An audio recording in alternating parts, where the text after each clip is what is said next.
Alright, I'm Sun Nguyen, and today we're not just taking a walk in the park. Bạn nghĩ mình đủ can đảm để khám phá rừng sâu. Hãy chuẩn bị tinh thần đối mặt với những mối nguy hiểm đặc trưng sau đây. This isn't for the faint-hearted. The jungle, it's a living, breathing entity, full of secrets and dangers that can test your very limits. Every shadow could be hiding something. Every rustle of leaves could be a predator on the prowl. The air itself is thick with anticipation. A primal energy that whispers of ancient mysteries and untamed wilderness. It's a place where survival is a constant battle, where your senses need to be heightened and your instincts razor sharp. The deeper you venture, the more the jungle closes in around you. The familiar world fades away, replaced by an intoxicating mix of fear and fascination. That feeling, that thrill of the unknown, it's what draws us in, isn't it? But it's also what demands our utmost respect. One wrong step, one moment of carelessness, and this beautiful, unforgiving environment can swallow you whole.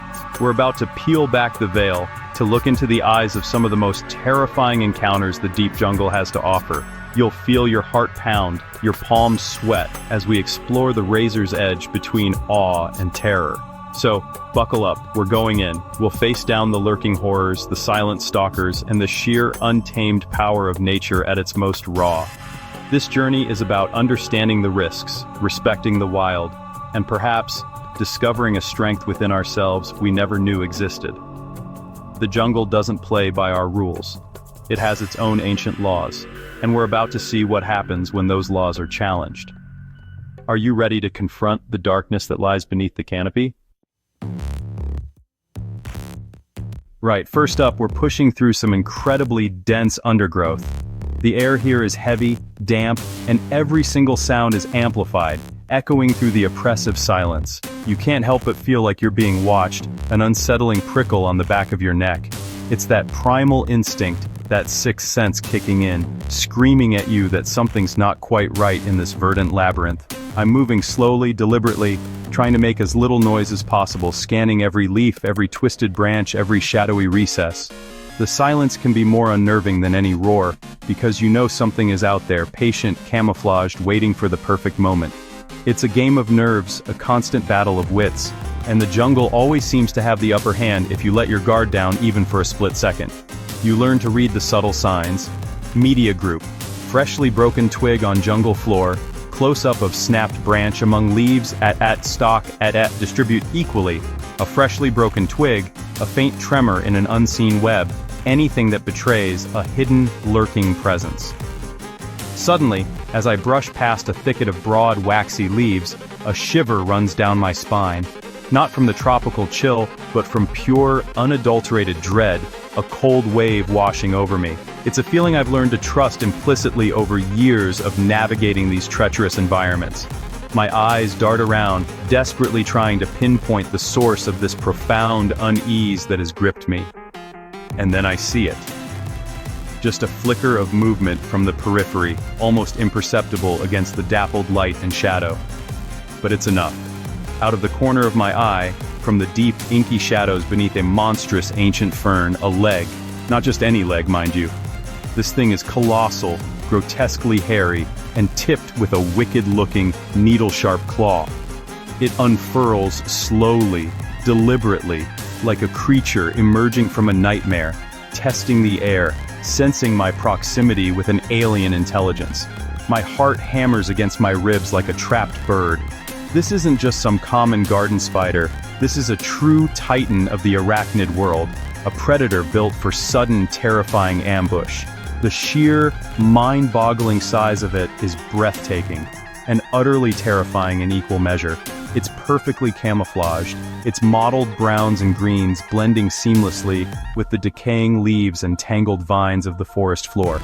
This creature has evolved over millennia to be the ultimate silent hunter, an undisputed master of patience and deadly pinpoint precision. One wrong move from me, one sudden noise, one careless step, and that thing will strike with horrifying speed. It's poised, tensed, ready to lunge, those multiple unblinking eyes like polished obsidian beads, fixed on its next potential meal. You can almost feel the air crackle with predatory tension.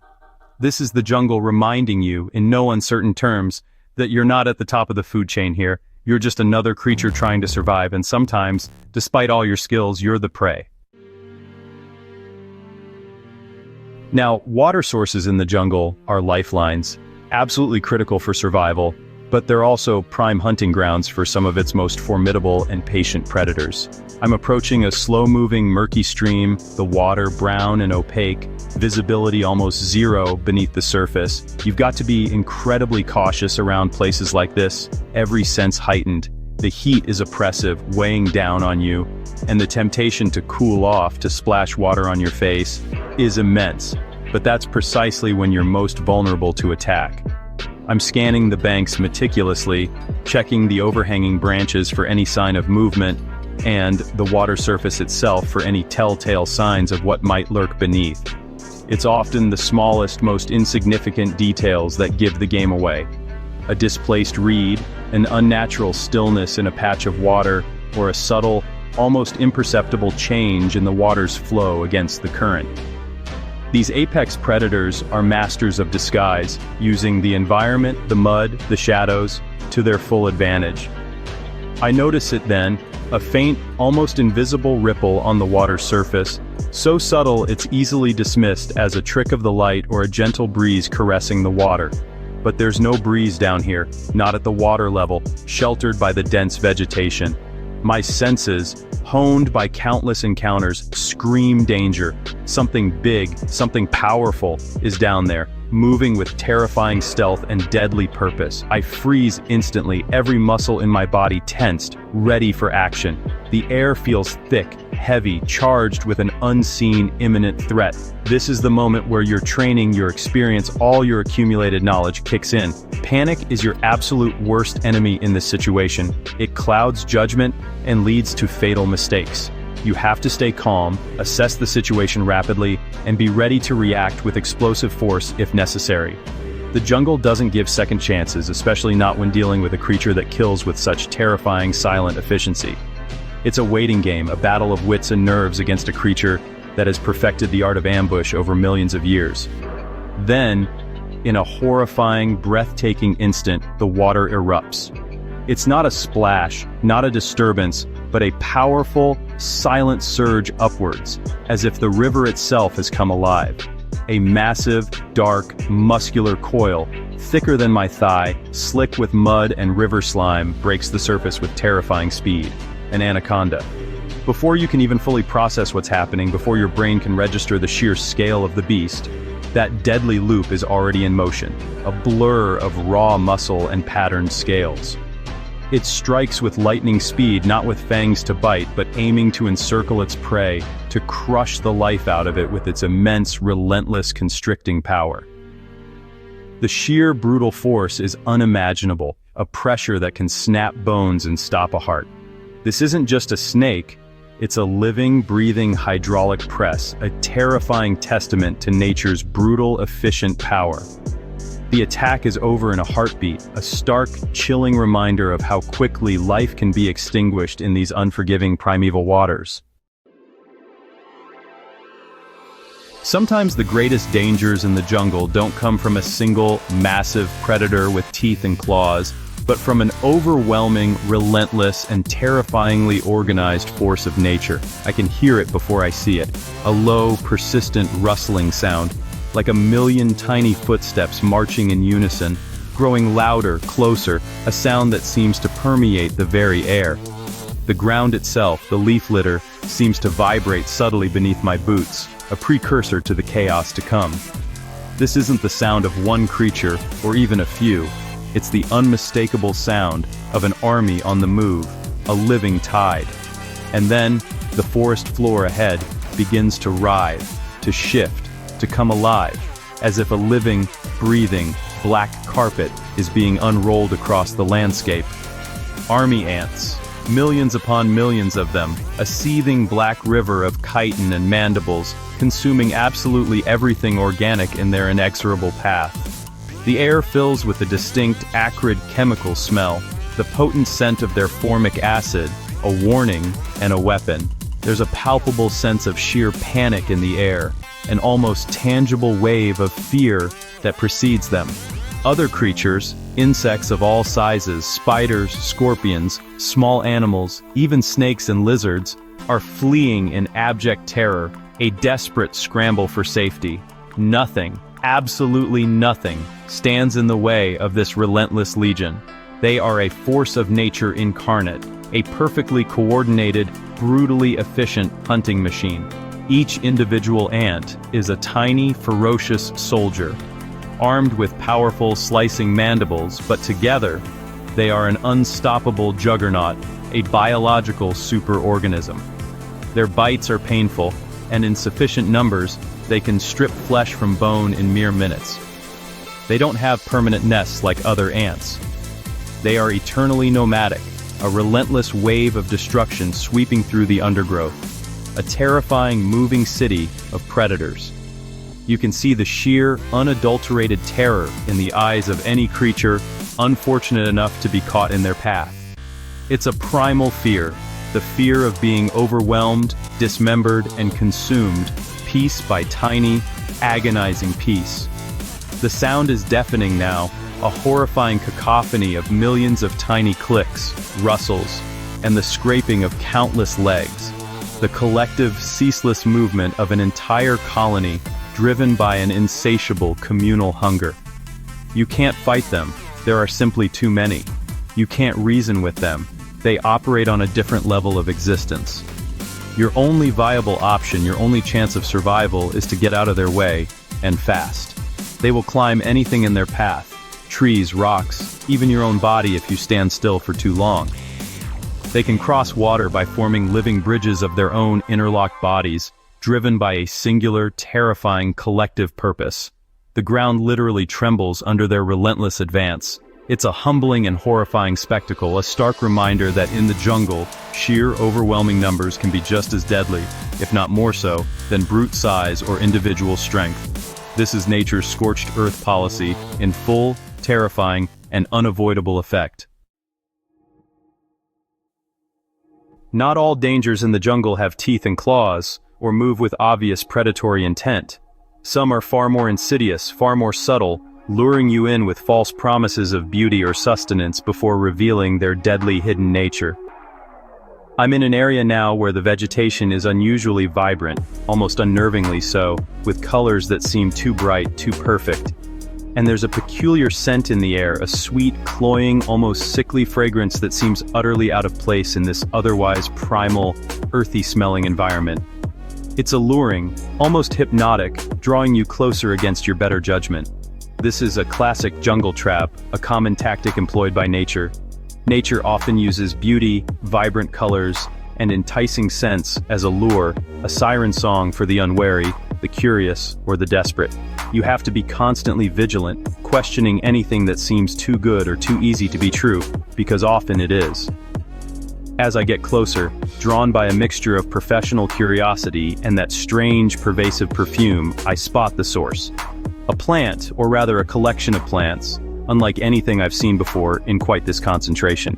Its leaves are a vivid, almost fluorescent green, glistening with what appears to be a sticky, sugary dew, and its bizarre, trumpet-shaped flowers emit that captivating yet unsettling aroma.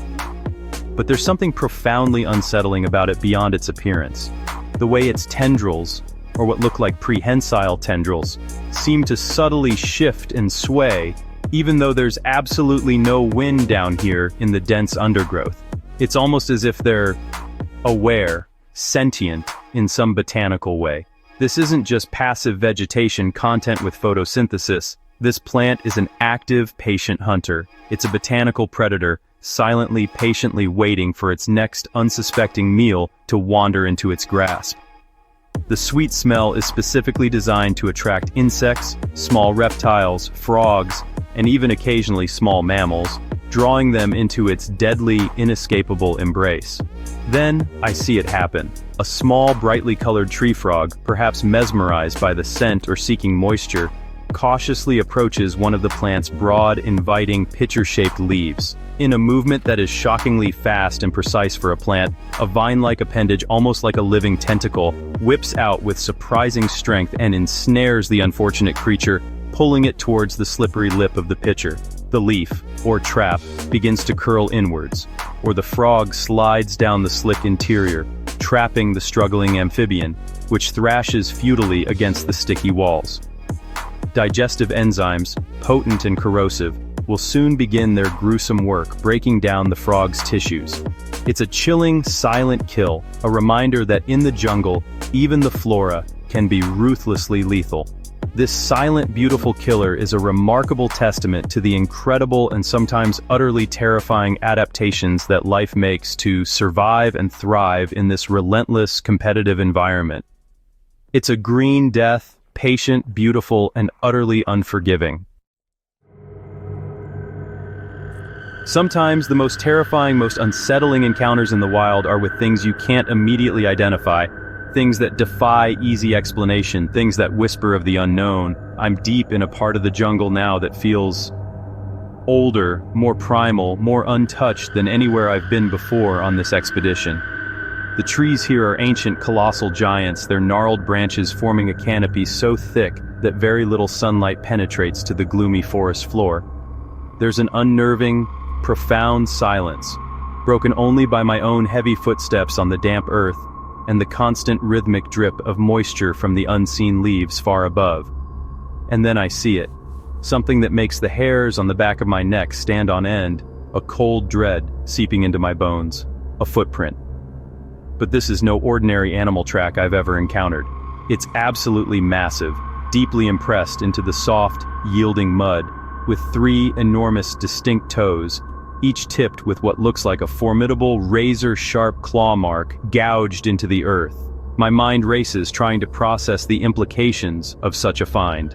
What kind of creature, what kind of biological entity could possibly leave a print like this? It's significantly larger than any known predator in this region, or indeed any region I'm familiar with across the globe. It doesn't match anything in the zoological records, nothing in any field guide. A shiver of profound unease, mixed with a sudden, sharp surge of adrenaline, courses through me. This is truly uncharted territory, literally and figuratively. The print is relatively fresh, the edge is still sharp, meaning whatever made it is likely still nearby, perhaps even watching me at this very moment. I decide to follow the tracks, my senses on high alert, every nerve-ending tingling, the camera rolling, trying to capture every single detail of this extraordinary discovery. The jungle suddenly feels even more oppressive, more menacing than before. Each deep shadow seems to hold a lurking behemoth, each rustle of distant leaves a potential sign of its approach. The air is thick with a sense of ancient power, something truly wild, untamed, and possibly unknown to science. Suddenly, the ground beneath my feet trembles slightly, a subtle vibration that speaks of immense weight nearby. A low growl, guttural, resonant, and deeply unsettling, echoes through the ancient trees, a sound that seems to vibrate deep within my chest cavity. It's close, far too close for comfort. My hand instinctively goes to my knife. The camera I'm holding starts to shake violently, not just from my own rapidly fraying nerves, but from something else, an external force. A massive dark shadow falls over me, plunging the immediate area into an even deeper gloom. Before I can react, before I can even begin to turn and face whatever horror is upon me, there's an immense, shocking impact. The camera is smashed from my grip, sent flying into the undergrowth. The world spins into a dizzying, chaotic blur, and then darkness. The jungle guards its deepest, darkest secrets fiercely, and sometimes you stumble upon something that doesn't want to be found. A creature that exists only in the shadowy realm of local legend and whispered tales, until it's right there in front of you, or perhaps right behind you, ready to reclaim its territory. Phew, what an expedition that was. We've stared into the eyes of some of the jungle's most formidable inhabitants, from colossal lurking spiders and silent constricting anacondas to the relentless, unstoppable march of army ants, the beautiful but deadly carnivorous plants, and even the chilling, tangible evidence of something unknown, something truly monstrous. The deep jungle is a world of breathtaking, unparalleled beauty, but it is also, undeniably, one of constant, visceral, and immediate danger.